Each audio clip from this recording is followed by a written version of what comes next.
ఓం శ్రీమాత్రే నమః. దైవాన్ని కోరిక ఎలా కోరాలి? నేను బ్రతికి ఉన్నంత కాలం ధార్మిక కార్యాలు నా సంపాదనతో చేయాలి అని కోరుకోవాలి. అంటే నీకు ఎప్పటికీ సంపాదన ఉంటుంది. నా ఇంట్లో నేను నిత్య పూజ రోజు చేయాలి అని కోరుకోవాలి. అంటే నీవు ఆరోగ్యంగా ఉంటే నీ ఇంట్లో నీవు నిత్య పూజ చేస్తావు.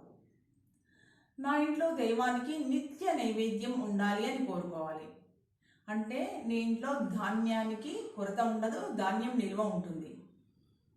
నేను నా చివరి దశ వరకు క్షేత్ర దర్శనానికి వెళ్తూ ఉండాలి అని కోరుకోవాలి. అంటే నీకు సంపూర్ణమైన ఆరోగ్యం కావాలి అని అడగటం. భాగవతులతో నీ గడప నిండుగా ఉండాలి అని కోరుకోవాలి. అంటే నీకు సమాజంలో తగిన గౌరవం, మంచి పేరు కలగాలని కోరుకోవడం. కుటుంబంలో అందరూ కలిసి సంతోషంగా తీర్థక్షేత్ర దర్శనానికి రావాలి అని కోరుకోవాలి. అంటే నీకు ఆరోగ్యంగా, ఆర్థికంగా, కుటుంబంలో అన్యోన్యంగా ఉంటేనే జరుగుతుంది. మరి జీవితానికి ఇంకా ఏం కావాలి? నా ఇంటికి ఎవరు వచ్చినా కడుపు నిండా భోజనం చేయాలి అని కోరుకోవాలి.